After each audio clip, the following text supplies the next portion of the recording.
प्रफुल्ल भाई, मैं आपके पास आता हूँ, लेकिन आपके पास आने जी। से पहले दो इमेज दिखाता हूँ और एक वीडियो। आने वाली अनेकों पीढ़ियों तक इस निर्णय की चर्चा होगी, इस दिवस की चर्चा होगी।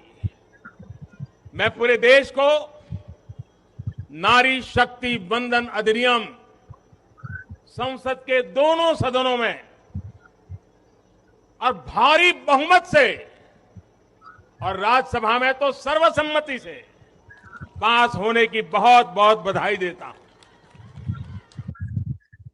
प्रफुल्ल भाई, आपने सुन लिया, ये 2023 का वीडियो है, जब अधिनियम जब पास हुआ था, नारी शक्ति वंदन अधिनियम, सेंट्रल विस्टा का उद्घाटन इसी से हुआ था, और कितने खुश थे लोग। घेर लिया, फंस गया विपक्ष, अब कहां जाएगा, और इतनी खुशी से बता रहे थे, और इतना कहा था कि आने वाली पीढ़ियां याद करें, और ये खुद याद नहीं कर पाए। 3 साल तक जो 2023 में लागू हुआ था, 26 आ गया, एक रात पहले परसों जो है उन्होंने सुबह सुबह जो है लागू किया है। वो भी अभी लागू होगा नहीं, तो 2034 में आएगा, जनगणना के बाद ही होगा। तो इस तरीके का पहला भाषण, और इस तरीके का अब रो रहे हैं और श्राप दे रहे हैं कि क्या क्या हो जाएगा। क्या मतलब, ये कौन सी मानसिकता के तहत प्रधानमंत्री बोलते हैं, और क्या उनको लगता है कि सब जो है भक्त है, सब जो है डमरू पर चल रहा है, सब जो है गटर मीडिया है, और क्या गटर मीडिया का देश है? और मुझे लगता है कि आपको ऐसा लग रहा है कि गटर मीडिया का भी जो रहा एक प्रभाव, तो गटर मीडिया ने बनाया, देश में नैरेटिव बनाया, और गटर मीडिया का बड़ा योगदान है इस नैरेटिव में।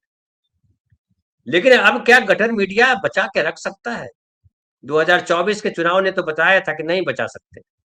क्या आपको संभावना क्या लग रही है? नरेंद्र मोदी जी जिस तरह से कर रहे हैं, उससे कह रहे हैं कि विपक्ष देशद्रोही है। एक तरह से देश सर्वोपरि उनके लिए नहीं है, स्वार्थ सर्वोपरि है। हमारे लिए देश सर्वोपरि। क्या आम आदमी पे क्या प्रभाव पड़ रहा होगा? आप पे क्या प्रभाव पड़ा? जी, नमस्कार सभी को। नेहा जी हमारे इस नागरिक चैनल पर आई हैं, उनका स्वागत अच्छा लगा देख करके। कल कुछ लोग शिकायत भी कर रहे थे कि हम लोग महिला आरक्षण पर बातचीत कर रहे हैं और कोई महिला विचारक यहाँ नहीं है। बहरहाल आप आई हैं तो हमारे लिए एक शुभ संकेत है। रही प्रधानमंत्री की बात, तो देखिए, प्रधानमंत्री जी ने तो राहुल गांधी के कल संसद में जो भाषण उन्होंने दिया और जो सेंट्रल कंफ्यूजन दूर किया, यानी कि आप आर्म फोर्स नहीं हो, आप देश नहीं हो, आप भारत के लोग नहीं हो, आप एक राजनीतिक संगठन हो, मैं आप पर अटैक करता हूं, देश पर नहीं।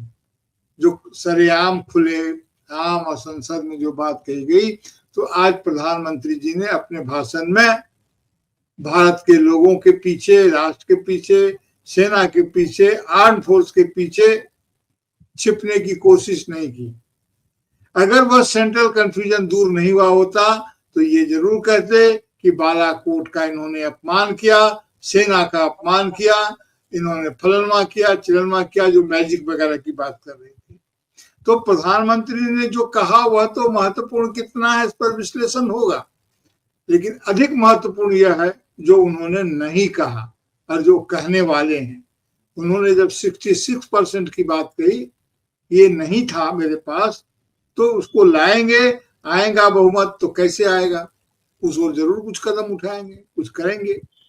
तो ये अधिक महत्वपूर्ण है कि उनकी राजनीतिक योजना क्या है उस विषय में, ये देखने की बात है। रही बात की कांग्रेस को, तो एंटी कांग्रेस क्या सभी को उन्होंने, जो उनके साथ नहीं है वो सभी देशद्रोही है, ये तो पुराना लाइन है। यही जो राजनीतिक रूप से जिस बात को कहा जाता है कि बाइनरी, ये बाइनरी तो शुरू से खेल रहे हैं। ये तो अमेरिका में ने बहुत लास्ट में कहा था कि अगर आप मेरे साथ नहीं है तो मेरे साथ है, तो नहीं है तो दुश्मन है, या मेरे साथ रहिए, या माई वे या हाईवे। ये मुहावरा वहीं से आया है, या तो मेरे साथ रहो या भाग जाओ यहाँ से, तो या मिटा दूंगा, रवाना कर दूंगा। इस तरह के जो मुहावरे आए हैं, तो प्रधानमंत्री ने आज कहा और काफी इसका ढोल पीटा गया, तो कुछ कहेंगे, लेकिन बातचीत में मुझे कुछ ऐसा नहीं लगा, वही रेटोरिक है और हमने ही देश का कल्याण किया है। प्रियंका गांधी का भाषण जो भी सुन चुका है या सुनेगा, उसको तो यही लगेगा कि ये क्या बोल रहे हैं और नहीं बोल रहे हैं, इसका कोई हाथ पैर तो इनका मिलेगा नहीं।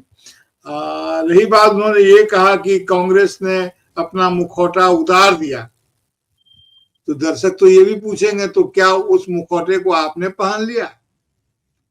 असल में स्त्री की जो समस्या है समाज में, वो एक सभ्यता मूलक समस्या है।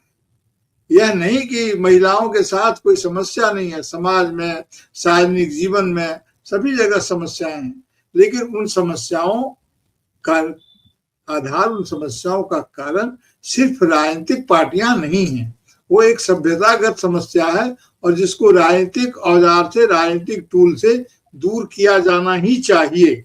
आप जानते हैं कि फ्रांसीसी क्रांति में भी पहले जो ये था वो था राइट ऑफ मैन, जिसको बाद में महिलाओं के संघर्ष के बाद उसे ह्यूमन राइट बनाया गया।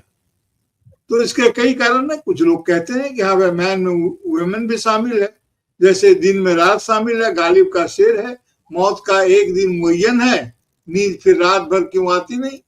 कि जब लोग कहते हैं कि मरने का दिन निश्चित है तो रात में तो नहीं आनी चाहिए मौत। तो ठीक है कि दिन में रात शामिल है। सामान्यतः वोमेन मैन में शामिल करने की जो लोग कोशिश करते हैं, उन्हें जवाब देना चाहिए कि वोमेन में मैन क्यों नहीं शामिल है। वोमेन में तो मैन शब्द है, तो मैन में तो वोमेन कहीं दिखती नहीं।